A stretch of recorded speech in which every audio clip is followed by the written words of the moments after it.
You two didn't know each other until you started at WABI, correct?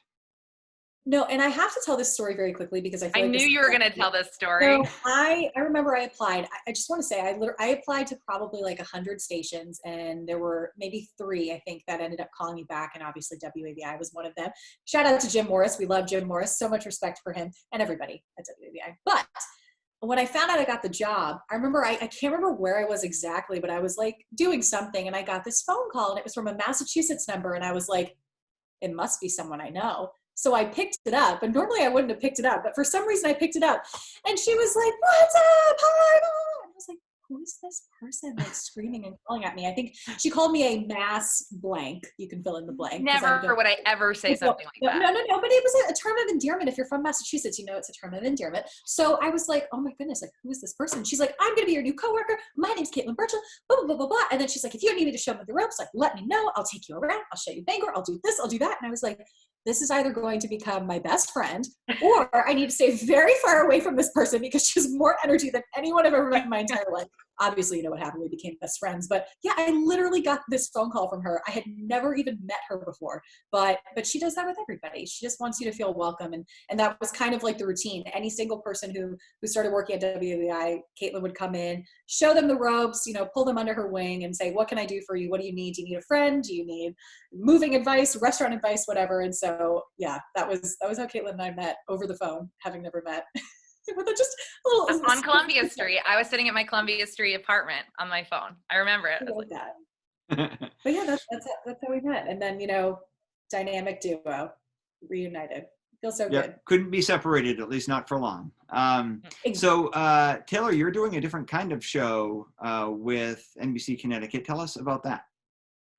Yeah, so when I applied to NBC Connecticut, I was actually looking at a reporter position, and they didn't have anything open at the time, but our general manager at the time said, you know, we don't have any reporter positions open, but we are launching this lifestyle show. Would you be interested? And I always considered myself somebody who was going to be like in the trenches, like covering breaking news and whatever. And I was like, I don't know if I can do lifestyle. And, you know, I talked to them more about it, and it sounded like a really fun opportunity. And NBC Connecticut had never had a morning lifestyle show before. And so I ended up going in for an interview, and the rest is history. I've been there for 2 years. So I host a show called CT Live.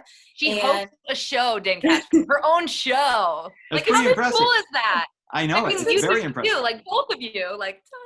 Oh my God, no, get out of here. We got to bow down to Caitlin real quick, because I'm fortunate to be able to work from home right now, but Caitlin is going out in the field safely every single day, covering stories and talking about COVID-19 and the impact that it's had here in Connecticut. So you want to bow down to somebody, it's Caitlin, because she's doing incredible work in the field right now. But well, if I might just say so, I know that there's a lot of homeworking going on right now and things are a little bit different, but as I'm sitting here watching the two of you talk, if I didn't know who you were, this would look like a Barbara Walters interview. Caitlin playing the part of Barbara Walters, and Taylor, you're in prison.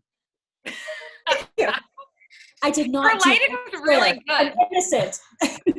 Your lighting's way too good for prison. Can you tell I don't work? Like, Taylor, you do interviews at your house right now because of the situation. I do not. So, like, if you saw the laundry on the floor and, like, I'm in sweatpants. Sweatpants. Everything is in shambles around me, although I'm wearing sweatpants too. Yeah, no, it's just, this is our new norm. But yeah, very long story short, I host a lifestyle show. We talk about food, fashion, fitness, entertainment, community related pieces. It's been so much fun, and I've been there for 2 years. And then Caitlin recently joined, wait, was it a year? Has it been a year? Mm-hmm. So she's been with us for about a year now, but which is so fun. But Caitlin, you got to talk about what you do on a day-to-day basis, because we were just in Maine, Dan, too, by the way, for Jim Morris's, I mean, not just, but it seems like yesterday. That was like, the best. Jim Morris, I mean, can I just give a little shout out to him? It was Jim Morris's retirement party, which you both went to, and everybody at WABI at least got invited, apparently except for me. Oh no, this is awkward. It's all right. It's fine. It's fine. It was just like TV5 peeps, you know, but I know that, like, Taylor, we were plus ones. We were plus ones. Actually, like I said, we weren't invited. We like crashed the party. So I will say that. So we weren't even invited, Dan. So you can feel better. Our Jim Morris is like meant the word. I mean, everyone there, Maine is just, Maine's my favorite state. I mean, I will say it I love Maine, and I just have wanted to follow a career path, but Maine is like, oh, it's home. It feels so cozy. So to be back in January was awesome. Jim Morris changed Caitlin and I's lives forever. Truly. Dan, do you regret having 2 reporters on the show at the same time with you? No, Because there's not no at all. time to talk. No, I know, we're like, it's great for me because look, "No." I have zero notes in front of me. I didn't prepare a note card. I got nothing. I just knew that as soon as I hit record, you two would take it from there, and Oh my I can God. just kind of sit back in my oversized chair. Exactly.